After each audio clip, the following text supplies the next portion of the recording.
खबर दें, जस्टिस मज़ाहिर नकवी ने सुप्रीम जुडिशल काउंसिल की कार्रवाई चैलेंज कर दी है। जस्टिस मज़ाहिर नकवी ने कार्रवाई के खिलाफ सुप्रीम कोर्ट से रुजू कर लिया। दरख्वास्त में सुप्रीम जुडिशल काउंसिल की कार्रवाई खत्म करने की इस्तदा की गई।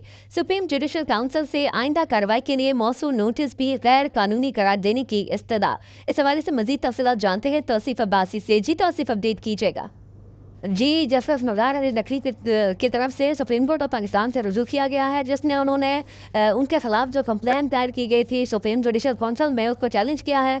और उसमें जो इन्होंने अपनी दफात दायर की है, उसमें उन्होंने मौका अपनाया है कि जो मेरे खिलाफ कार्रवाई की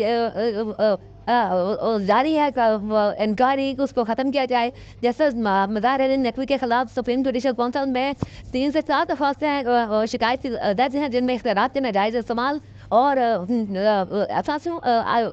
से ज़्यादा असासों की शिकायत दर्ज की गई थी, जिसके ऊपर सुप्रीम जुडिशल काउंसिल इस वक्त उनके खिलाफ इंक्वायरी कर रही है, जिस सुप्रीम कोर्ट ऑफ पाकिस्तान में जस्टिस मज़ाहिर अली नकवी की तरफ से अपने काउंसिल की तरफ से जो है चैलेंज किया गया है। जी ठीक है तौसीफ अब्बासी, बहुत शुक्रिया आपका।